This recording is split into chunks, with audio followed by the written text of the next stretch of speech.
Passing through the veil of mystery, seeking answers no one is brave to ask.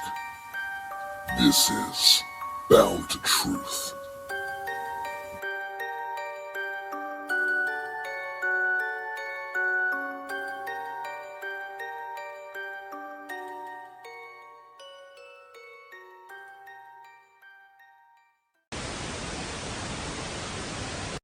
And we will hear testimony today concerning recent revelations about a purportedly secret UAP program whose existence and findings may have been improperly withheld from Congress. This is going to be the original document about Immaculate Constellation. Those of us who've been following this very closely have been hearing whispers of the words Immaculate Constellation for a few months now. The Immaculate Constellation, it's a UAP reconnaissance program. I can affirm this 100%. What is in here is wild. I mean, and I'm paraphrasing, but reports of F-22s getting boxed in by flying orbs that they couldn't shake. They were satellite images or satellite image of a football field sized flying saucer hiding in clouds. I have personally walked people into members' offices for private meetings so they could see eye to eye and they could meet. You are the author of what the world knows as the Immaculate Constellation. Welcome to Truth. This is Christopher J. Lopez here. Hope everybody's having a great day today. I am not too shabby. Took a vacation. Did a trip with Jonathan Hershey, co-host, and then a new co-host going to be Cody Wright. It's got an amazing story. We're going to have him on the podcast and talk about himself and his experiences. And I think you guys are going to like him. I think he's really very easy to connect with, just a great humble guy as well. And we just got done doing our second venture, his first venture with us, but overall our second venture of the caves at a mountain in Washington. That'll come out to where that's at. That's probably already been announced. So I kept calling it Mount Rainier, but it's actually Mount St. Helens, and I'm going to leave it to that. There was some, I'll just say there were some disappointments, but then it got pretty extraordinary, right? And also, if you see me doing this, I'm trying to quit smoking because I am not getting younger. I may look younger. My hair looks younger, but I'm not getting younger. 43 years old. I know. Thank you. I know I look young. Compliments at John Hershey, where he works at the big place in Suquamish by the Clearwater Casino. Go check it out. It's got some great products. I actually really like this. It's really cool. So today we're going to be talking about the Immaculate Constellation. There was a three-part series by Weaponized. I'm debating about doing this a one-part or two-parter because I've been hearing a lot of you guys out there kind of cutting the episode short. I don't want to lose you guys any attention regarding this report that came out that's just pretty extraordinary. Leaves more questions than answers, and you can call it BS and what you want. So we're going to definitely dive into that about the Immaculate Constellation and about Matthew Brown. So I have some notes that I was going to do on here, and I did decently. I was going to give some thoughts before, but I'm actually going to do it after when I play some of the clips to kind of stop and kind of wing it a little bit. I'm using a new platform called StreamYards that John got me hooked into. Really like it. Took a few hours playing with it. I'm the guy who likes to not read the instructions and just play with things until I like this, like that, when I really should. And I guess I'm just kind of get bored really easily. Don't like sitting around. So hopefully this will launch well and go well with you guys. And it's supposed to be better camera definition. So hopefully that looks well for everybody to watch. But definitely help me add the clips that I want to add on here for you to watch. That I think is going to really do it justice as well as the sound. So really hope this works really well. So before we get into that, back to the business a little bit. How can you reach us? boundtotruth34@gmail.com. You can reach us on Facebook, X, Buzzsprouts, Spotify, Apple, Amazon, YouTube. And other platforms that you find deemed fitting and fit that's more to your nature. Definitely hit the subscribe button. The more you hit the subscribe button, the more that builds a platform for everybody. And again, platform is yours. I want to hear your stories. Reach me out on all those platforms we talked about. If you want to be a guest on the show, share some thoughts and feelings on it, your experiences, as well as if you want to be anonymous too. Like I said before, you don't have to put your name out there if you don't want to. Just again, one, respect everybody's privacy and yeah, on that. And then I know John and I talked about it before, doing paranormal therapy. There's been a lot of things with filming in this year that has kind of gotten in the way of that. But since having the StreamYard that I have here, this is really, really going to help out in doing this, because I could do a lot more live stuff through here, which can reach all channels, which is awesome. It's a great start. And Cody had a great idea instead of call it paranormal therapy, we're looking at calling it Bound to Truth, Cabin Talk. I really like that. Really love the idea.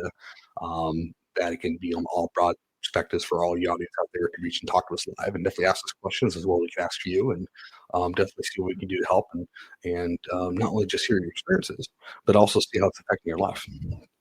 So, with that being said, we're gonna play. I'll play some clips in a moment, but I'm gonna read about what the Immaculate Constellation is, and the person who has Congress is named Matthew Brown, which he's a very intellect, well-spoken guy. Another Edward Snowden, I would say, is that kind of mindset, pretty heavy whistleblower. So let's go ahead and I'm going to read what it's about. So what is about the Immaculate Constellation? So what is it? Immaculate Constellation refers to a specific unacknowledged special access program within the U.S. government focused on collecting and analyzing intelligence on unidentified aerial phenomena, UAP, or the old term UFOs, and related entities. And related entities could be non-human intelligence, right? Which actually kind of goes to it. It's part of a broader network of SAPs linked to non-human intelligence and UAP technologies. The program's primary mission is to gather imagery, intelligence on UAPs and RVs using various U.S. military intelligence resources. So here's more detail breaking down. So a little more of a bullet point. Unacknowledged Special Access Program, which is USAP. USAPs are highly classified programs that are not officially acknowledged by the government, focus on UAP and related entities. The program specifically targets UAPs, which are objects in the sky that cannot be readily identified, and related entities like ARVs or RVs. What does that mean? Advanced return vehicles, reconnaissance vehicles, intelligence gathering.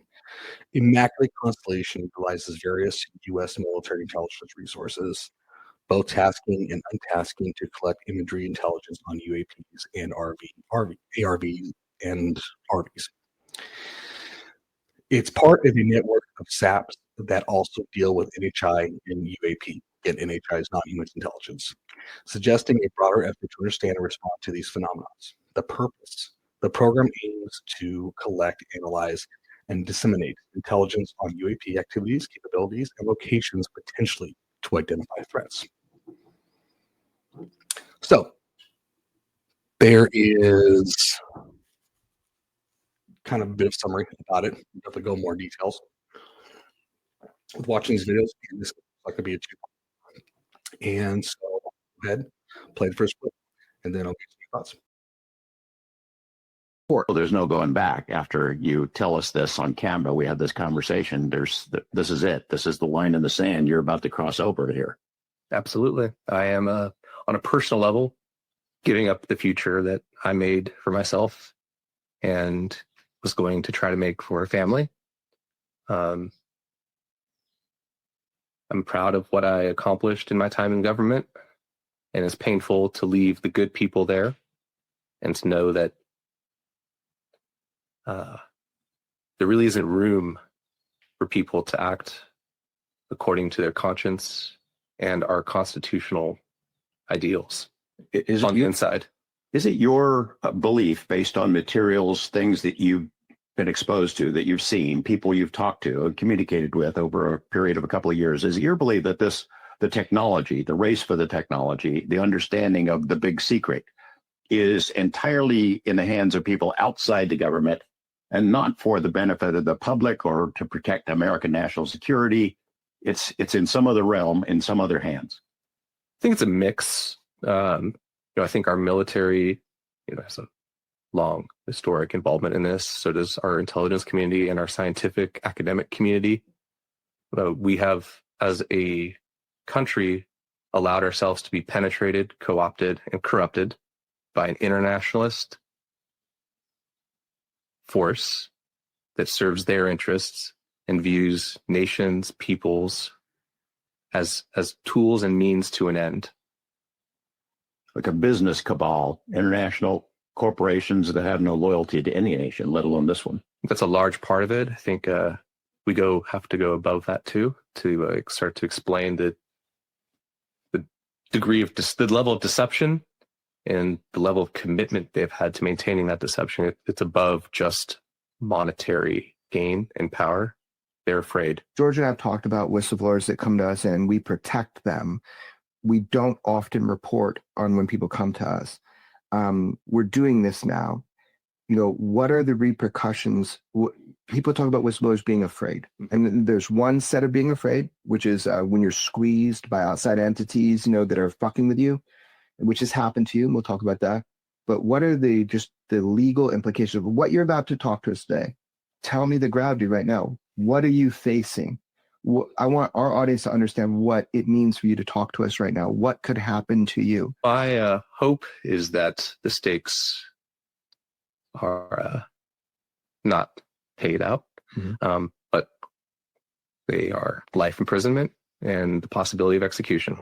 All right. So you saw a little bit of an intro with Matthew Brown on a little bit of thoughts of his discovery, which is pretty repeated. I mean, for me, for you out there, I'm not sure if this is the first you're hearing, or maybe you have heard of quite a bit of it, but the same story, a lot of hidden government stuff, a lot of different programs that have been around for quite some time.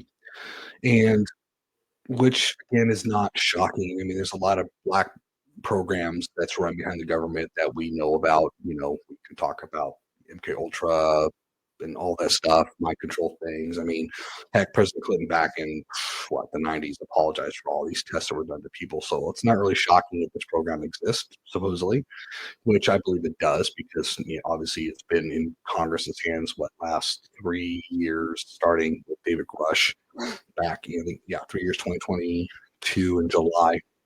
End of July, gosh, I remember that pretty well, boy. So interesting stuff. He's talked about, obviously, the risk he's taking going to the approach and doing this. And it's not just criminal, but possible execution, which is definitely different than the other whistleblowers, because he is kind of going outside the realm, because he has, you'll hear more, he's reached out to the channels. And even though he's been considered taken seriously, it's been kind of blackballed in a few things as well in regards to doing some more reports and so forth.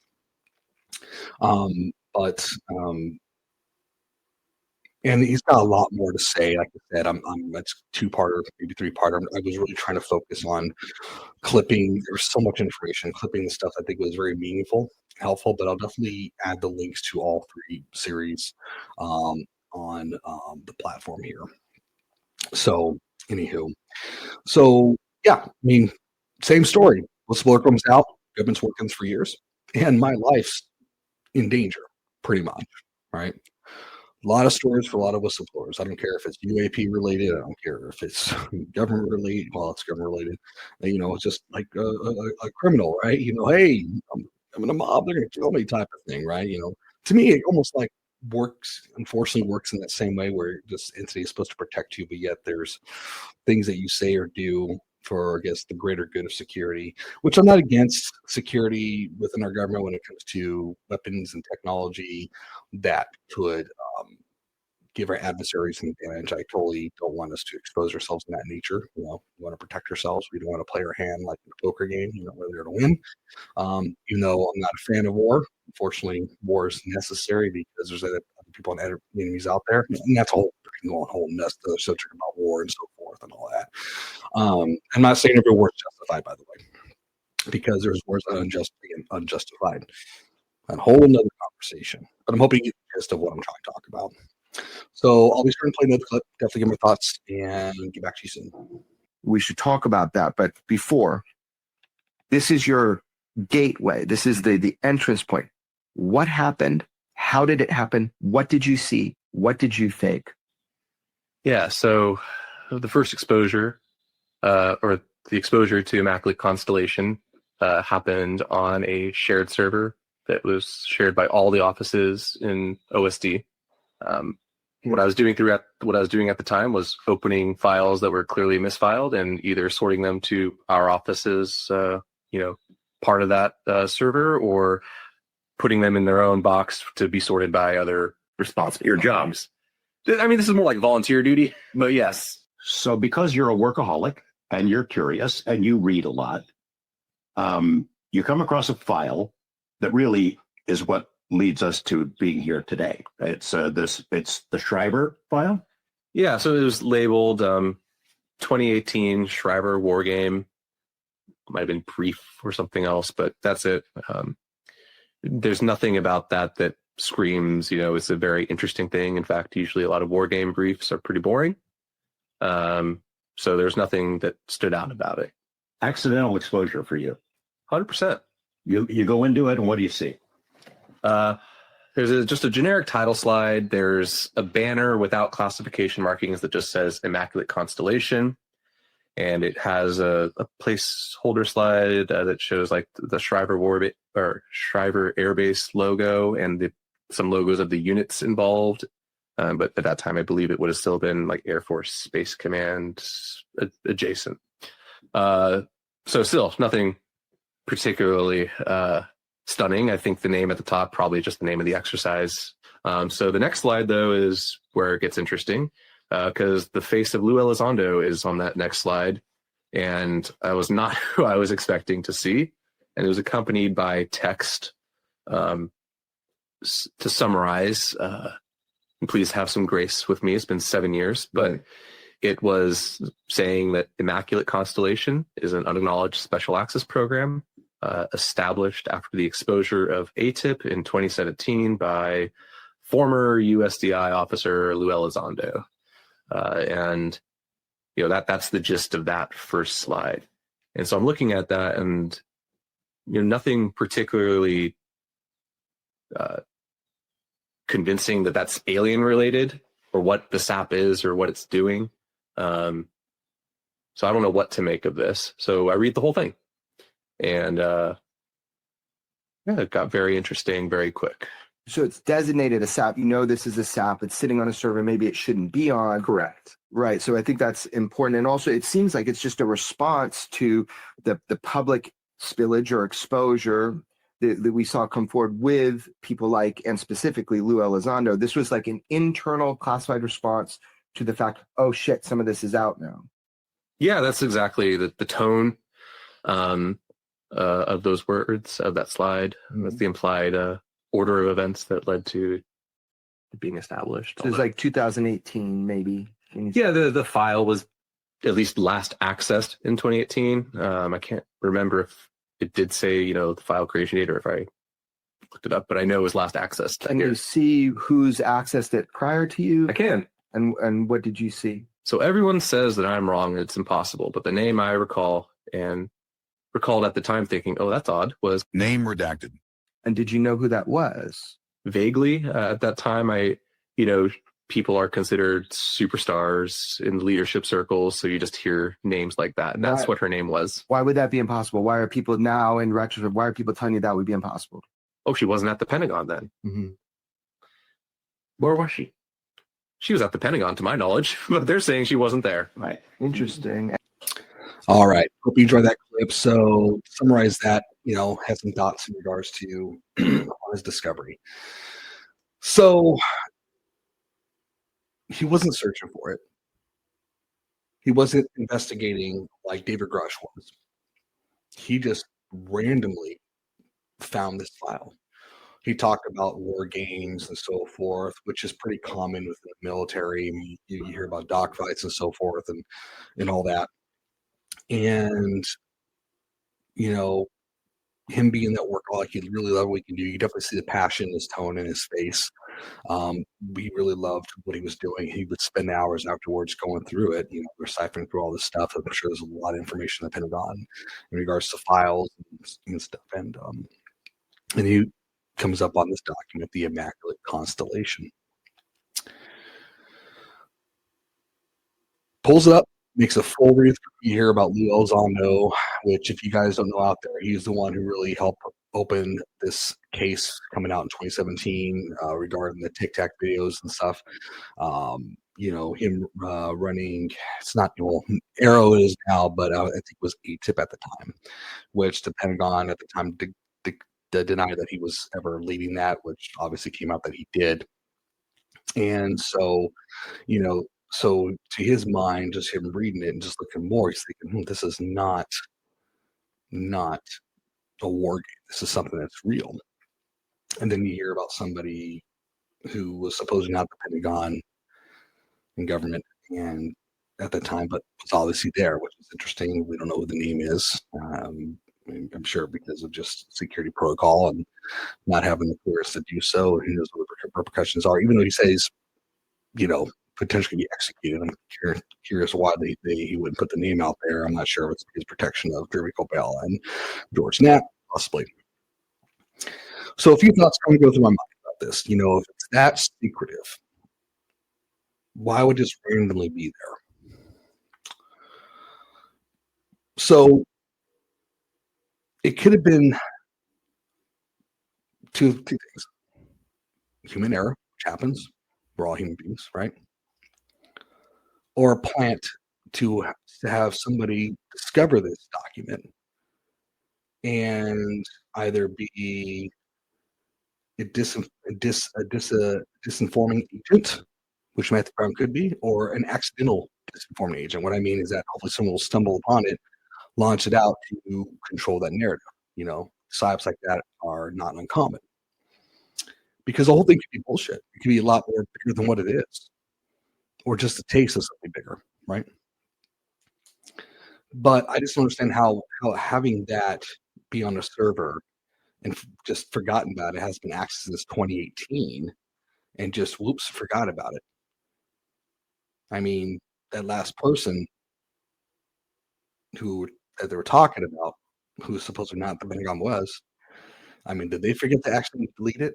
Did they have a dinner date? Did they have to pick up the kid? I don't know. I tell you this, me working in the financial field, I'm a person who doubles and triples checks everything when it comes to client's information. I make sure to take out the shred that has any client information, make sure it's not left out at night. I make sure to reboot the computer that I use. Multiple computers are needed, if I'm working on the hotel line or in my office. All those things, right? I double, triple check it, but again, I'm pretty OCD about things. And for this, which is 10 times bigger, that can change humanity, was just sitting there. I don't know. I want to be fair and unbiased and just call a suspect. But yeah, kind of my thoughts on top of that. And so let's continue on and get another clip for you.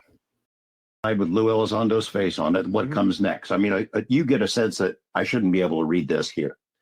No, not yet, actually. To be clear, at that point in time, I had no formal training in what SAPs were. There was no SAP marking on this, just a name, Immaculate Constellation. The opening slide, just we would call it improperly labeled, improperly classified. What was it? What did it show? So the next slide, the third slide about, just jumps straight into the mission of the SAP and showing what apparently the results of that mission are. And it's a collection incident in the Pacific Ocean. The subject of collection is several Russian naval intelligence vessels in the middle of the ocean at night. And above those vessels is a large black triangle floating in the air. This is a still image, but it is color. Okay, so that's the first kind of event. But what was the mission? What was the mission? That's what people want to know, is what was the mission of Immaculate Constellation as described in the product? So in the product itself, you had to piece together the mission by reading the whole thing and kind of putting together the parts. It never spelled out fully, like as it should, the mission of the SAP. And I assume that's because this is a type of brief where there will be inserts to the deck, which would be inserted by the SAP control officer during the briefing that would provide another level of detail. But based on the information included in there and its description, the mission becomes apparent, and that is a bare minimum. It's the intelligence, surveillance, and reconnaissance mission of a global nature for UAPs and RVs, ARVs. The hesitation there is some time has passed.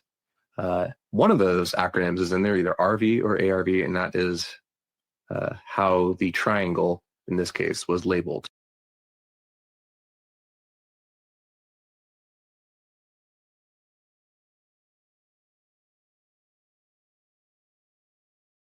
That really highlighted to you? Anything else in that document is really striking?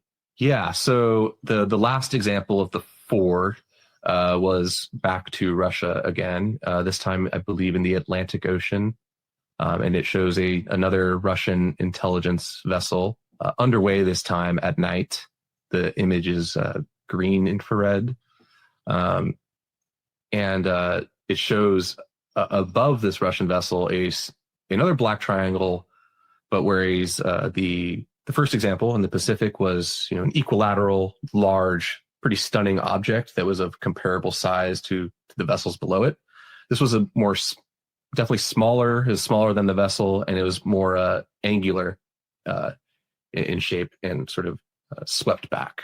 And it was also accompanied by text saying that there was no indication that the Russian vessel was responding in any way to this ship hovering above it. It did not describe in this instance whether it had miraculously appeared or if it was tailing the ship. But triangular in shape and hovering. Well, hovering probably matching speed though too with the ship. Like USS Russell, other people argue, and I don't care what shape it is, when you have something with rangefinders off of a ship that goes with it, stops with the ship, continues. So this is not a new thing, this idea of triangular by angle of observation, pyramid in shape, some would say. Could be. You're right. So that's striking, and you saw that too. Yes. Yeah, and that was the last example. After that was sort of a summary slide or two about just recapping like the fact that these incidents we are collecting these incidents around the world, that we are focused on UAP RV collection incidents by tasked and untasked assets, and the collection and analysis of those data streams. So sometimes we know where it's going to be, tasked assets. Sometimes we just happen to capture them untasked assets. Correct. Okay. Correct. And I think a good example is in that brief itself, where the orb incidents appeared to be untasked assets. They were not there to collect on orbs. They were there to collect on something. Okay.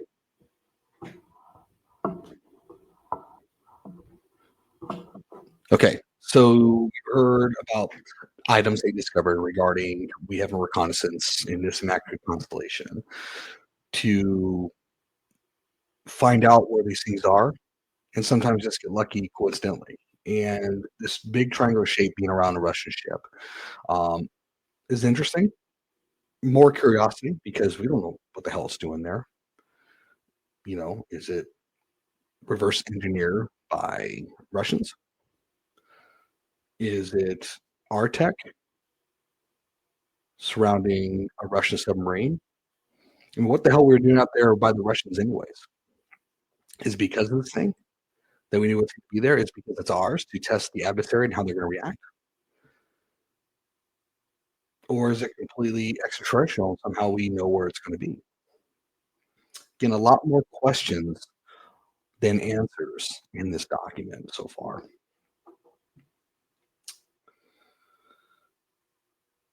And just to leave a note too on this is that last week there was supposed to be a UAP hearing publicly in Congress.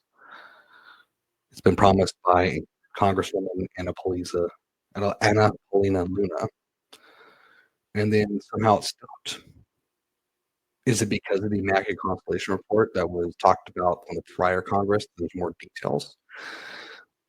I don't know. And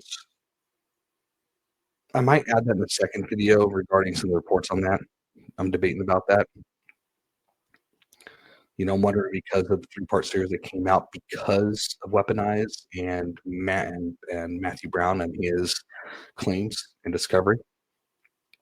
And found out that they did meet, but it was behind closed doors, a skiff, as you might say.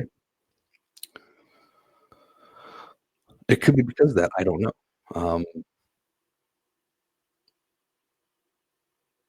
Interesting stuff. Interesting stuff. So it looks like this will be a part 2 series. I hope this is not boring for you guys.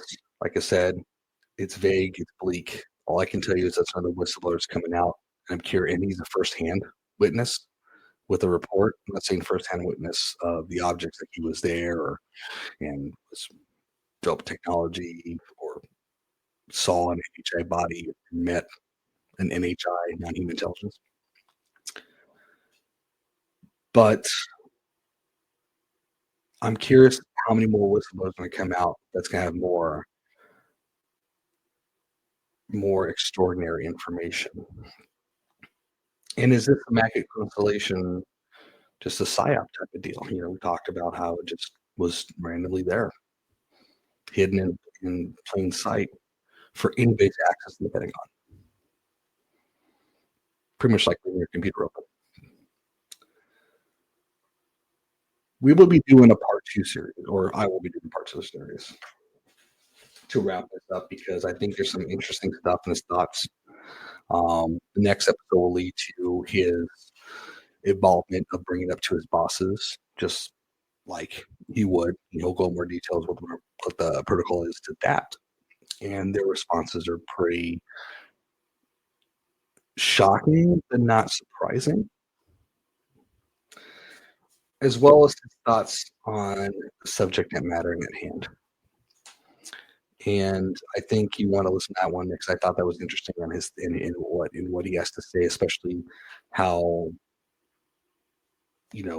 intellect and intelligent this guy is. Definitely wait for the part 2 of it. I'm looking to either do it in a week or 2, depending on time. Do a lot of projects with afterlife research and film, all that stuff, and so forth. But I'll upload some other podcasts in between, and hopefully get Cody on with John this week. But to leave it to that, again, how do you reach us?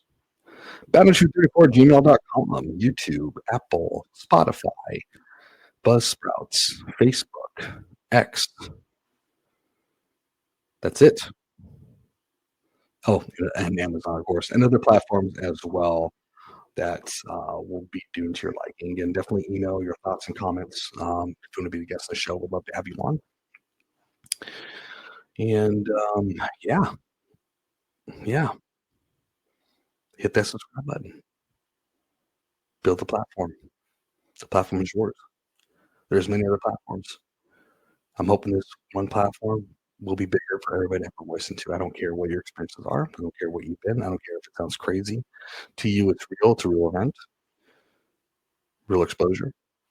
Life-changing stuff, potentially. And your voice should be heard. Thank you for listening today. And as always, see you on the other side. Good night.